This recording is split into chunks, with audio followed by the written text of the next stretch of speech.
పెద్దగా చేసి ఇంత పైకి ఎదగడానికి కారణం ఇద్దరు కలిసి పైకి ఎదిగిండ్రు. వాళ్ళు పడ్డ కష్టాలు చిన్నప్పుడు మా అత్తమ్మకి చిన్నప్పుడు నాన్నగారు చనిపోవడం జరిగింది, మరి అట్లనే మా మామయ్య కూడా నాన్నగారు చనిపోవడం జరిగింది.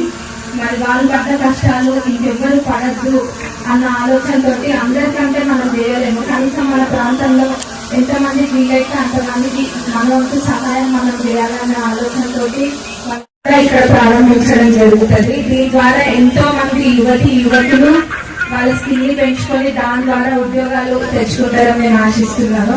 మరి అదేవిధంగా చిన్న చిన్న వాళ్ళ సొంత వ్యాపారాలు కూడా వాళ్ళు పెట్టుకోవచ్చు ఈ స్కిల్స్ డెవలప్ చేసుకొని. ముఖ్యంగా నేను ప్రచారంలో దిగిన సమయంలో మొదట రాజకీయాలంటే అంత పెద్దగా అవగాహన నాకు లేదు, కాకపోతే ఈ ప్రచార సమయంలో ఎంతో నేర్చుకోవడం జరిగింది. మరి ఎవరైనా కానీ ఒక్కటే అడిగిండ్రు, వేరే అడిగిండ్రు, కానీ అన్నిటికన్నా ముఖ్యంగా ఏమడిగిందంటే ఒక చోట కూర్చొని తింటుంటే కొంతమంది పెద్దమ్మలు అవ్వలు వచ్చి అన్నారు కదా, మాకు ఒకరిద్దరు ఖాళీగా ఏమైనా పెన్షన్ వస్తుందేమో కానీ అది కాదు మాకు కావాల్సిన బిడ్డ, మా బిడ్డలకు ఉద్యోగాలు కావాలని అడిగిండ్రు.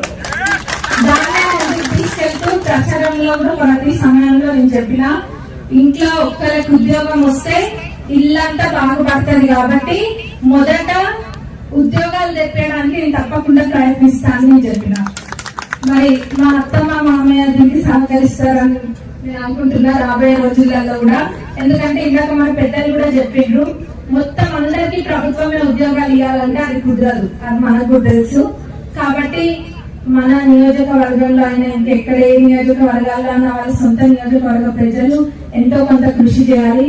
ఏదైనా ఇండస్ట్రీలు పెట్టడమో లేకపోతే చిన్న వ్యాపారాలు పెట్టడమో ఇంకేమైనా పెట్టడం వల్లనో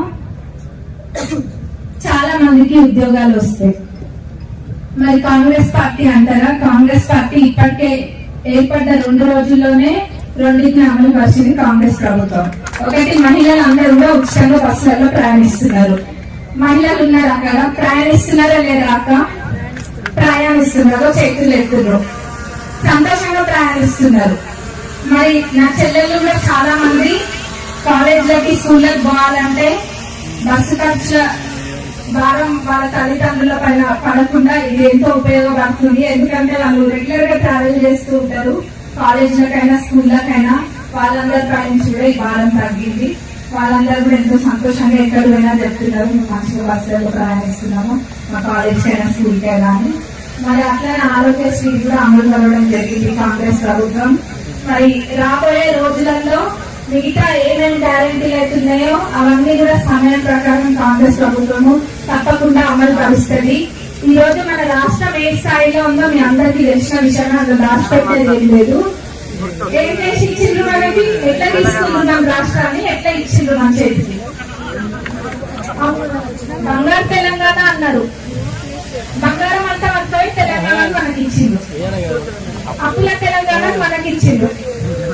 మరి కొంచెం సమయం పడుతుంది కదా, అయినా కానీ ప్రజలు ఎవ్వరు ఇబ్బంది పడద్దని చెప్పి మన కాంగ్రెస్ పెద్దలు, ముఖ్యమంత్రి గారు, ఉప ముఖ్యమంత్రి గారు, మరి అట్లనే మంత్రులు, ఎమ్మెల్యేలు, మరి అధిష్టానము అందరూ కానీ పనులు అయితే అయితాయి తప్పకుండా.